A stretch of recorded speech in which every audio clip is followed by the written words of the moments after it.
White accidentally discovered a flaw in the lottery algorithm. He immediately began calculating on a napkin. Eventually, he came up with a foolproof formula for guaranteed profits. He went to the bank and withdrew $2,000 and had the cashier exchange it all into lottery tickets. The cashier warned him that once the tickets were sold, they couldn't be refunded. But White was very confident. He recorded every winning number. However, after calculating his winnings, he realized that he had actually lost over $300. This made him very suspicious. After some thinking, he realized that last time he had just lost due to bad luck. Only with a large enough sample size could he guarantee consistent wins. He took out a coin to explain his reasoning. So if you take a coin and you flipped it 1,000 times, you might still get 60% heads.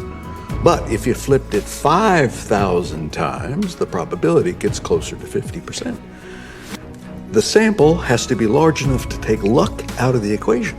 He then went back to the bank, withdrew $8,000, and exchanged it all for lottery tickets. On the day of the drawing, White ended up winning over $15,000. This proved that his hypothesis was correct. He then went to the lottery store, ready to bet all of his $15,000. But to his surprise, that particular lottery ticket was no longer available. Yeah, well, I guess, people would just have to play the one in Massachusetts now.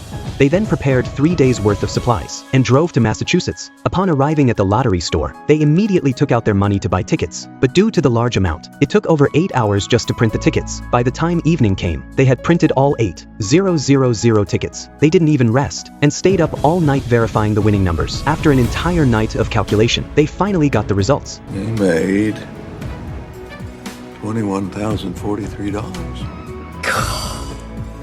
I think we're gonna need more Oreos. Yeah, we're all... No, hey, there's a little piece left there for you. White exchanged the prize money for a check. Although they had the money, they still couldn't believe it. I thought an alarm would go off and they'd start yelling at me. So did I. After making the money, White didn't keep the secret to himself. Instead, he shared the method with everyone in the town. They started an investment company together. With more funds, they made even more money. Their neighbors' assets multiplied several times over. Under White's leadership, the entire town lived the dream life. Some opened bookstores, some started selling sweets, some drove their dream cars. Everyone made a lot of money, just as everything was going in the best possible direction. A group of high IQ young people noticed them. Based on White's actions, they quickly discovered the lottery flaw.